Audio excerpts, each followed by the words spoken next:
ગુજરાતમાં ચોમાસાની તારીખ કન્ફર્મ। ભારતીય હવામાન વિભાગ અનુસાર દક્ષિણ પશ્ચિમ ચોમાસું 22 થી 26 મે 2026 વચ્ચે કેરળમાં વહેલું દસ્તક દેશે। જોકે આ વખતે ચોમાસાની ગતિ ધીમી રહેવાના કારણે સમગ્ર દેશને કવર કરવામાં સામાન્ય કરતા વધુ સમય લાગશે। જૂનથી સપ્ટેમ્બર દરમિયાન વરસાદ 7 થી 14 દિવસ સુધી અટકી શકે છે। મહારાષ્ટ્રમાં 8 થી 15 જૂન અને ગુજરાતમાં ચોમાસું સામાન્ય કરતા થોડું મોડું એટલે કે 18 થી 25 જૂન વચ્ચે પહોંચવાની સંભાવના છે। પીએમ કિસાન યોજનાનો 23મો હપ્તો ક્યારે આવશે? પ્રધાનમંત્રી નરેન્દ્ર મોદીએ 13 માર્ચ 2026ના રોજ આસામના ગુવાહાટીમાં પીએમ કિસાન સમ્માન નિધિ યોજનાનો 22મો હપ્તો જારી કર્યો હતો। ભૂતકાળના રેકોર્ડ મુજબ યોજનાનો 23મો હપ્તો જૂન અથવા જુલાઈ 2026માં જારી થવાની સંભાવના છે। સરકારે હજુ સત્તાવાર તારીખ જાહેર કરી નથી। પીએમ કિસાન યોજના હેઠળ પાત્ર ખેડૂતોને દર 4 મહિને 2000નો હપ્તો ડીબીટી દ્વારા સીધો બેંક ખાતામાં જમા થાય છે। વરસાદ ખેતી માટે સારો અને લાભદાયી। અંબાલાલ પટેલે રોહિણી નક્ષત્ર અંગે મહત્વની આગાહી કરી છે। તેમણે જણાવ્યું કે રોહિણી નક્ષત્ર ઉતરતી વખતે પડતો વરસાદ ખેતી માટે અત્યંત સારો અને લાભદાયી માનવામાં આવે છે। રાજ્યમાં 1 જૂનથી 5 જૂન દરમિયાન વરસાદી માહોલ સર્જાઈ શકે છે। આ દરમિયાન કેટલાક વિસ્તારોમાં સારો વરસાદ પડવાની શક્યતા છે, જે ખેડૂતો માટે મોટી રાહત લાવી શકે છે। રાજ્ય સરકારનો મોટો નિર્ણય। મુખ્યમંત્રી ભૂપેન્દ્ર પટેલની અધ્યક્ષતામાં મળેલી રાજ્ય મંત્રીમંડળની બેઠકમાં અટલવાડી યોજનાને મંજૂરી આપવામાં આવી છે। આ યોજના માટે ચાલુ વર્ષે 60 કરોડની જોગવાઈ કરવામાં આવી છે। યોજના હેઠળ 2000થી વધુ વસ્તીવાળા ગામોમાં 500 વ્યક્તિની ક્ષમતાવાળી અટલવાડીઓ બનાવવામાં આવશે। આમાં આર્ક શેડ, રસોડું, અલગ શૌચાલય અને પીવાના પાણીની વ્યવસ્થા રહેશે। લગ્ન પ્રસંગ અને સામાજિક કાર્યક્રમો માટે સુવિધા મળશે। પુલવામા હુમલાનો માસ્ટર માઇન્ડ ઠાર। પુલવામા હુમલાનો માસ્ટર માઇન્ડ હમઝા બુરહાન માર્યો ગયો છે। પાકિસ્તાનમાં જ અજાણ્યા હુમલાખોરોએ હમઝાને ગોળીઓથી ઘા ઝીંકી દીધો હતો। તે પાકિસ્તાનના મુઝફ્ફરાબાદમાં ગોળીબારની ઘટનાનો ભોગ બન્યો હતો। ભારતમાં થયેલા પુલવામા હુમલા પાછળના માસ્ટર માઇન્ડમાંનો એક હમઝા બુરહાન માનવામાં આવે છે। વન નેશન વન ઇલેક્શન અંગે જેપીસીની બેઠક। દેશમાં વન નેશન વન ઇલેક્શન મુદ્દે જેપીસી જોઈન્ટ પાર્લામેન્ટરી કમિટીના સભ્યોની વિવિધ રાજકીય પક્ષો સાથે એક મહત્વપૂર્ણ બેઠક યોજાવા જઈ રહી છે। આ સમિતિના સભ્યો ગાંધીનગરની ગિફ્ટ સિટી ક્લબ ખાતે ગુજરાતના મુખ્યમંત્રી અને ધારાસભ્યો સાથે ખાસ મીટિંગ કરશે। આ પ્રક્રિયા અંતર્ગત આગામી ચૂંટણીઓ એકસાથે યોજવા અંગે રાજકીય પક્ષોના અભિપ્રાય લેવા માટેનું સંપૂર્ણ શેડ્યુલ જાહેર કરવામાં આવ્યું છે। મુંબઈમાં મસ્જિદ પર બુલડોઝર ચાલતા પોલીસ પર પથ્થરમારો। મુંબઈના બાંદ્રા વિસ્તારમાં રેલવે જમીન પર અતિક્રમણ તરીકે બનેલી ગેરકાયદેસર મસ્જિદ તોડવાની કાર્યવાહી દરમિયાન બબાલ થઈ હતી। અતિક્રમણ હટાવવાના વિરોધમાં ભીડે પોલીસ પર પથ્થરમારો કર્યો હતો, જેમાં અનેક પોલીસ કર્મચારીઓ ઘાયલ થયા હતા। પરિસ્થિતિને કાબૂમાં લાવવા પોલીસે લાઠીચાર્જ કરવો પડ્યો હતો। પોલીસે પથ્થરમારા કરનારાઓની ઓળખ કરીને તેમને કસ્ટડીમાં લેવાની કાર્યવાહી શરૂ કરી છે। મોદીએ મેલોનીને આપી ખાસ ગિફ્ટ। પીએમ મોદી અને ઇટાલીના પીએમ જોર્જિયા મેલોનીનો એક વિડિયો સોશિયલ મીડિયામાં વાયરલ થયો છે, જેમાં પીએમ મોદીએ ઇટાલીના પીએમ જોર્જિયા મેલોનીને મેલોડી ટોફી ગિફ્ટ કરી। મેલોનીએ વિડિયો શેર કરી લખ્યું, વડાપ્રધાન મોદી મારા માટે ગિફ્ટમાં ખૂબ જ સરસ ટોફી લઈને લાવ્યા મેલોડી, ગિફ્ટ માટે thank you. PM Modi Italy પહોંચ્યા ત્યારે પીએમ મેલોનીએ તેમનું સ્વાગત કર્યું હતું અને સેલ્ફી શેર કરી લખ્યું, welcome my friend.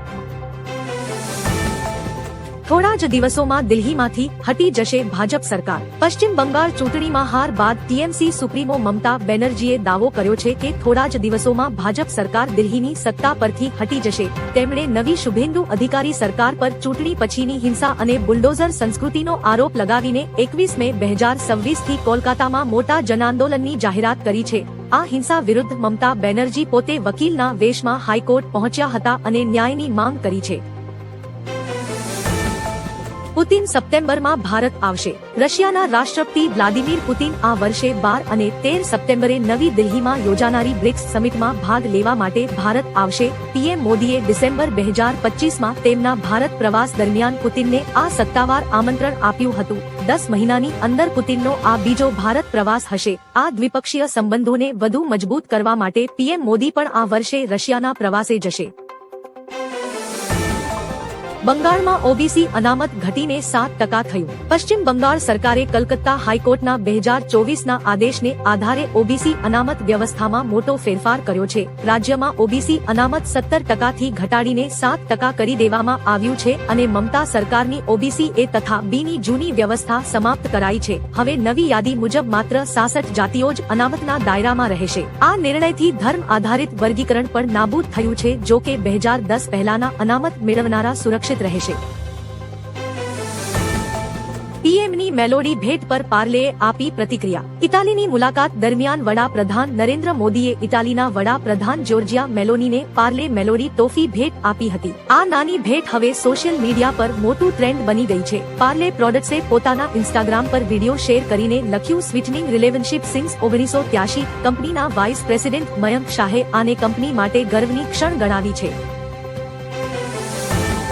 PM Modi Italy પહોંચતા મેલોની બોલ્યા, સ્વાગત છે દોસ્ત. પીએમ મોદી 5 દેશોના પ્રવાસના અંતિમ ચરણમાં ઇટાલીની રાજધાની રોમ પહોંચ્યા છે.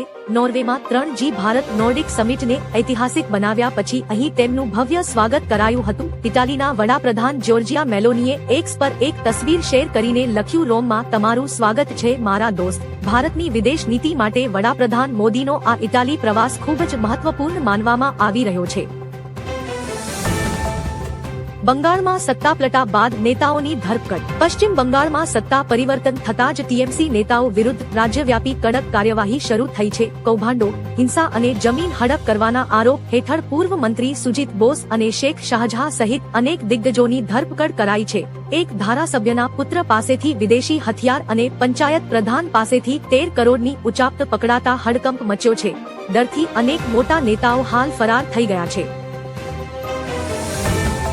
ડ્રોન મિસાઇલ ULPGM-V3 નું સફળ પરીક્ષણ. DRDO એ ડ્રોનથી છોડવામાં આવતી સ્વદેશી મિસાઇલ ULPGM-V3 નું આંધ્રપ્રદેશના કુર્નૂલમાં સફળ પરીક્ષણ કર્યું છે. આ સ્માર્ટ મિસાઇલ હવાથી હવા અને જમીન પરના ચાલતા ટાર્ગેટને લોક કરીને સચોટ હુમલો કરી શકે છે. તે દુશ્મનની ટેન્ક, બંકર, હેલિકોપ્ટર અને ડ્રોનને તોડી પાડવા સક્ષમ છે. ભારત સરકારે આગામી 3 વર્ષમાં 50,000 જવાનોની એક ખાસ ડ્રોન ફોર્સ બનાવવાનો પણ મોટો નિર્ણય લીધો છે. ખૂબ જ મુશ્કેલ સમય આવી રહ્યો છે. કોંગ્રેસ સાંસદ રાહુલ ગાંધીએ 2 દિવસના યુપી પ્રવાસ દરમિયાન રાયબરેલીમાં કેન્દ્ર સરકાર પર આકરા પ્રહારો કર્યા છે. રાહુલે ચેતવણી આપતા જણાવ્યું કે ટૂંક સમયમાં મોટું આર્થિક તોફાન આવવાનું છે અને ખૂબ જ મુશ્કેલ સમય આવી રહ્યો છે. પીએમ મોદીએ બનાવેલું આર્થિક માળખું તૂટી પડશે, જેનાથી સામાન્ય જનતાને મોટું નુકસાન થશે. એક્શન લેવાને બદલે પીએમ મોદી પોતે વિદેશ પ્રવાસો કરી રહ્યા છે. આગમનને લઈને મોટા સમાચાર. ચોમાસાની સ્થિતિ અંગે હવામાન વિભાગે સારા સમાચાર આપ્યા છે. ચોમાસું ધીમે ધીમે આગળ વધી રહ્યું છે અને આગળ વધવા માટે અનુકૂળ વાતાવરણ બની રહ્યું છે. વિભાગે જણાવ્યું કે આ વર્ષે ચોમાસું લગભગ 4 દિવસ વહેલું આવી શકે છે. 26 મેની આસપાસ કેરળમાં ચોમાસું પ્રવેશવાની સંભાવના છે. ચોમાસું સમય પહેલા પહોંચે તેવી પરિસ્થિતિ અનુકૂળ બની રહી છે. પીએમ મોદીને સ્વીડનનું સર્વોચ્ચ સન્માન મળ્યું. વડાપ્રધાન નરેન્દ્ર મોદીને સ્વીડનના સર્વોચ્ચ નાગરિક સન્માન royal order of polar star commander grand ક્રોસથી નવાજવામાં આવ્યા છે. પીએમ મોદીના વિમાનને સ્વીડિશ ફાઇટર જેટ્સે હવામાં એસ્કોર્ટ કર્યું હતું અને સ્વીડનના પીએમ ઉલ્ફ ક્રિસ્ટરસન પોતે એરપોર્ટ પર સ્વાગત કરવા પહોંચ્યા હતા. પીએમ મોદીને અત્યાર સુધીમાં મળેલા આંતરરાષ્ટ્રીય સન્માનોની સંખ્યા 31 પર પહોંચી ગઈ છે. સીએમ યોગીએ કહ્યું, રસ્તા પર નમાજ નહીં પડવા દઈએ. બકરી ઈદની નમાઝ અંગે મુખ્યમંત્રી યોગીએ કડક નિવેદન આપ્યું છે. તેમણે ભારપૂર્વક જણાવ્યું હતું કે ઉત્તર પ્રદેશમાં રસ્તાઓ પર નમાઝ પડવાની મંજૂરી આપવામાં આવશે નહીં. રસ્તાઓ મુસાફરી માટે છે. કોઈ પણ વ્યક્તિને તેમને અવરોધવાનો અથવા જાહેર માર્ગો પર ધાર્મિક મેળાવડા યોજવાનો અધિકાર નથી. ધાર્મિક કાર્યક્રમો માટે નિયુક્ત સ્થળો છે અને આવા કાર્યક્રમો ફક્ત તે સ્થળોએ જ યોજવા જોઈએ. નેધરલેન્ડથી 1000 વર્ષ જૂના તમિલ દસ્તાવેજો ભારત આવશે. પીએમ મોદીની નેધરલેન્ડ યાત્રા દરમિયાન 11મી સદીની ઐતિહાસિક ચોલ તામ્ર પટ્ટિકાઓને ભારત પરત લાવવા સમજૂતી થઈ છે. આ 1000 વર્ષ જૂના 21 મોટી અને 3 નાની તાંબાની પ્લેટોમાં રાજા રાજરાજા ચોલ અને રાજેન્દ્ર ચોલ પ્રથમની માહિતી છે. આ સાથે જ ટાટા ઇલેક્ટ્રોનિક્સ અને વિશ્વની અગ્રણી કંપની ASML વચ્ચે સેમિકન્ડક્ટર અને ચિપ ટેકનોલોજીમાં વ્યૂહાત્મક ભાગીદારીનો કરાર થયો છે. મહિલાઓને દર મહિને મળશે 3000 રૂપિયા અને મફત બેઝ સેવા. બંગાળમાં સીએમ અધિકારીની સરકારની બીજી કેબિનેટ બેઠકમાં અનેક મહત્વના નિર્ણયો લેવામાં આવ્યા છે. સરકારે અન્નપૂર્ણા ભંડાર યોજનાને મંજૂરી આપી છે. આગામી 1 જૂનથી રાજ્યની તમામ મહિલાઓને સરકારી બસોમાં મફત મુસાફરીની સુવિધા આપવામાં આવશે. સરકારી કર્મચારીઓ માટે 7મા પગાર પંચની રચના કરવામાં આવી છે. બંગાળમાં મહિલાઓને 1 જૂનથી દર મહિને રૂપિયા 3000 મળવાનું શરૂ થશે. ભારત અને નોર્વેની દોસ્તીને નવી ઉર્જા મળશે. પીએમ મોદીએ નોર્વે પહોંચતા જ સોશિયલ મીડિયા પર પોસ્ટ કરીને કહ્યું કે ભારત નોર્વેની દોસ્તીને નવી ઉર્જા મળશે.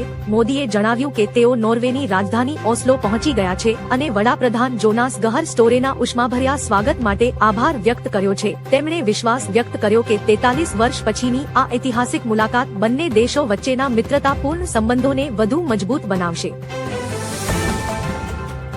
કલ્પસર પ્રોજેક્ટ માટે નેધરલેન્ડ્સમાં કરાર. વડાપ્રધાન નરેન્દ્ર મોદીએ નેધરલેન્ડ્સના પીએમ રોબ જેટેન સાથે વિશ્વ પ્રસિદ્ધ અફસ્લુઇટદીજક ડાઇકની મુલાકાત લીધી હતી. આ દરમિયાન ગુજરાતના મહત્વકાંક્ષી કલ્પસર પ્રોજેક્ટ માટે ટેકનિકલ સહયોગના લેટર ઓફ ઇન્ટેન્ટ પર હસ્તાક્ષર કરાયા છે. નેધરલેન્ડ્સના વોટર એન્જિનિયરિંગના સહયોગથી ખંભાતના અખાતમાં મીઠા પાણીનો વિશાળ જળાશય બનશે. આ પ્રોજેક્ટ ગેમ ચેન્જર સાબિત થશે. પીએમ મોદીએ નોર્વેના પીએમ સાથે દ્વિપક્ષીય મીટિંગ કરી. વડાપ્રધાન નરેન્દ્ર મોદીએ નોર્વેની રાજધાની ઓસ્લોમાં નોર્વેના વડાપ્રધાન જોનાસ ગાર સ્ટોરે સાથે દ્વિપક્ષીય બેઠક કરી છે.